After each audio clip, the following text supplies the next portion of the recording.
Support comes from ServiceNow. AI is only as powerful as the platform it's built on. With ServiceNow AI platform, your AI, data, and workflows all work together, connecting every corner of your business. To see how you can put AI to work for people, visit servicenow.com/AI-agents. And I'm so happy to have you on Served. I've been such a fan of yours for such a long time. This is awesome for us. Thank you. Can you repeat that? Yep, I will. Well, we can edit it. We can send it. We can send it to you. I need some confidence. I got to be honest though. Andre was talking a lot of trash. He was just here right now. He was talking a whole lot of trash, but did share the matchups for tomorrow early. Opelka, Kasper, Menchik, Mikkelsen, Fonseca, Kaboli.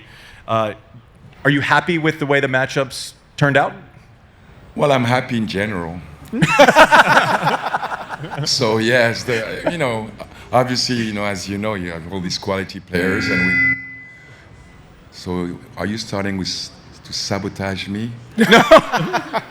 And there's all these quality players, so yeah. Obviously, we're gonna have some great tennis. All these guys are so good. So yeah, now we know who's playing who.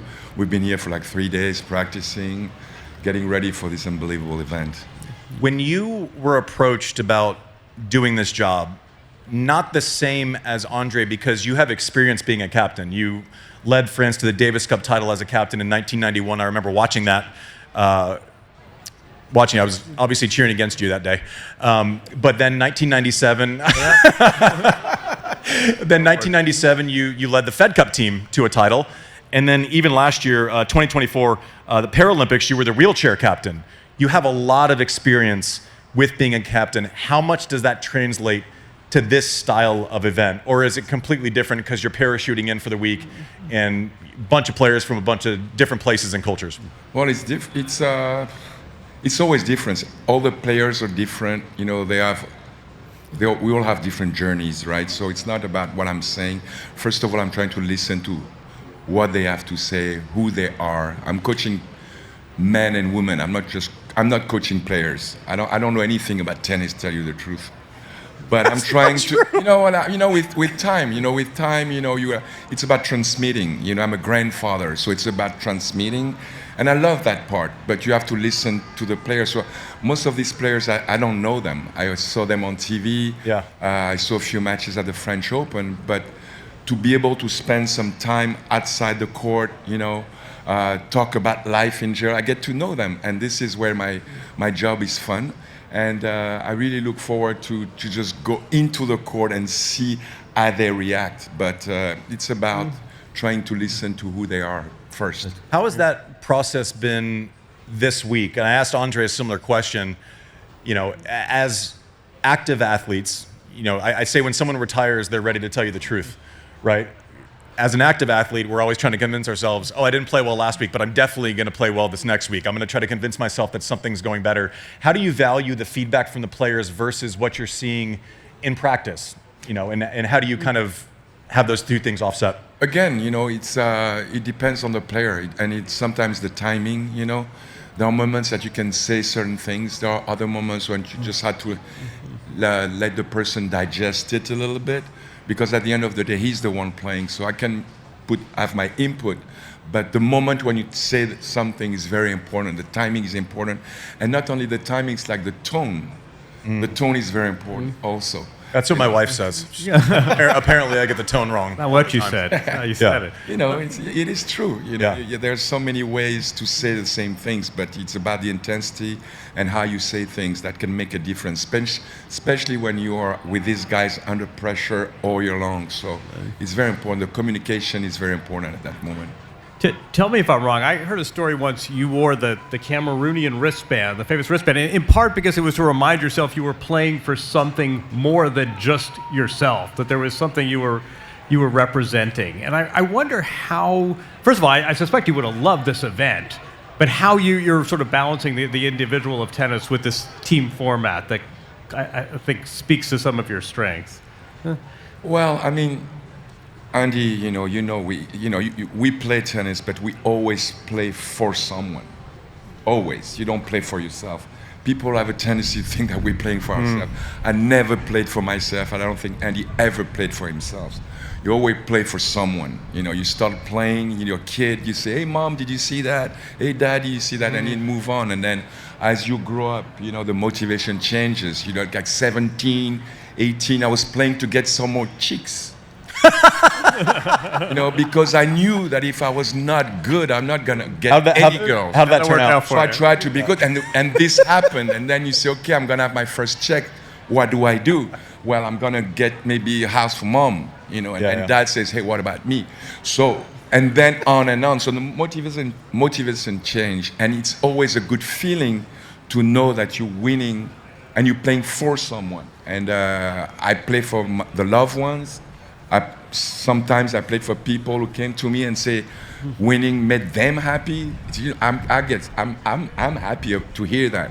And of course, me being French and also African, when I play, I know that there's a lot of people in Africa and in Cameroon in particular that are very happy. So I play, gives me the energy. And now being captain of Europe, I mean, I'm so full of gratitude. You know, I can't even believe I'm here really, because I was in Cameroon, you know, but in my house, you know, I'm like living in the middle of the jungle.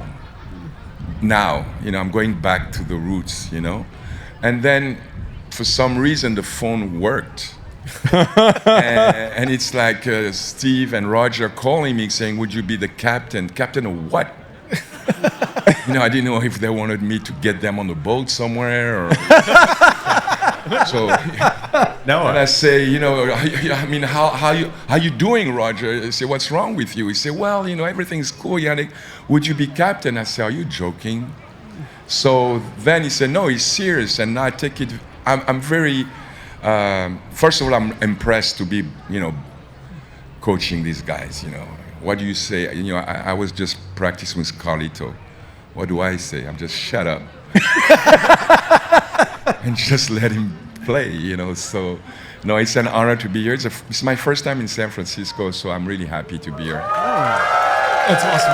How is your journey through life is so interesting because most people play tennis, have success at tennis, and obviously your victory at Roland Garros is something that has stood for so many years and been so important. But then you have this entirely different career. You've played concerts in front of 80,000 people musically. Your journey, your relationship with tennis starts with tennis, goes into something else. It seems like you come back to tennis a little bit. Life takes you in a different direction. What has your relationship with tennis been over the last 30 years? You know, when I played, I felt something was missing. I couldn't really put a word on it, on this emotion. I had to work on being. I had to work on being more selfish. And when I became more selfish, being surrounded by people, it was always about me. I needed that in order to like compete, you know, in this professional, crazy world. So when I stopped, it was a relief for me because all of a sudden I realized that there are other people around me, including my close ones, you know. So it was interesting to rebuild and become a man.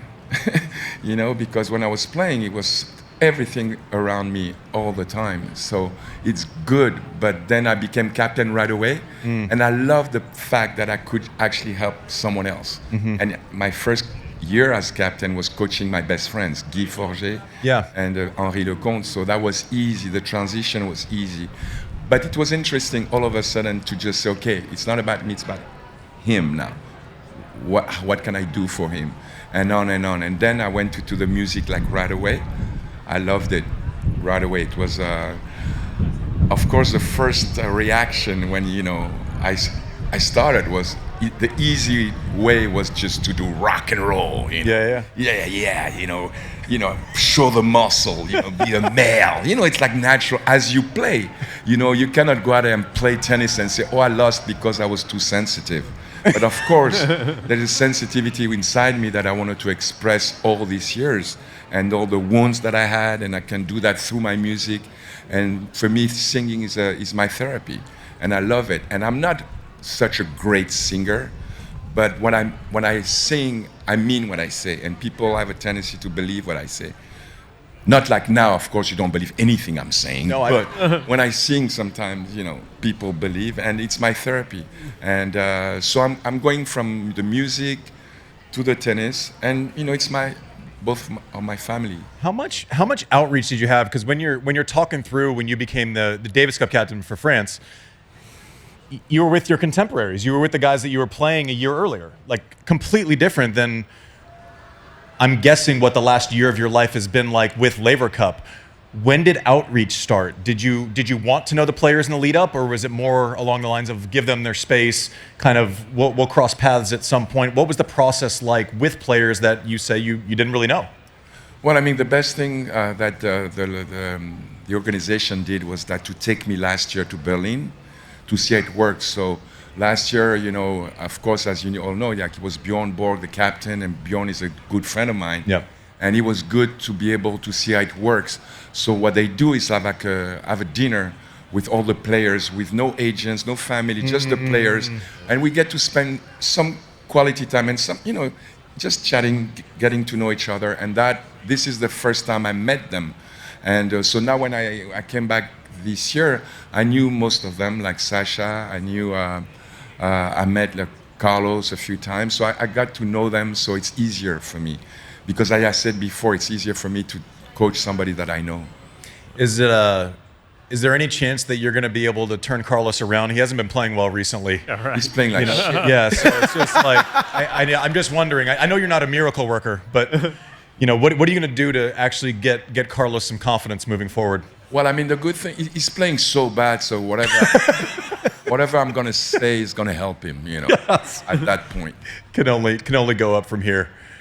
Listen, thank you for stopping by, sir. It's been so much fun being here with you. And he talked too much, though. I know. He talks too much. What am I going to say? And he's good to see you. Thank you so Take much. care. See you guys. Have a blast this weekend. Thank you.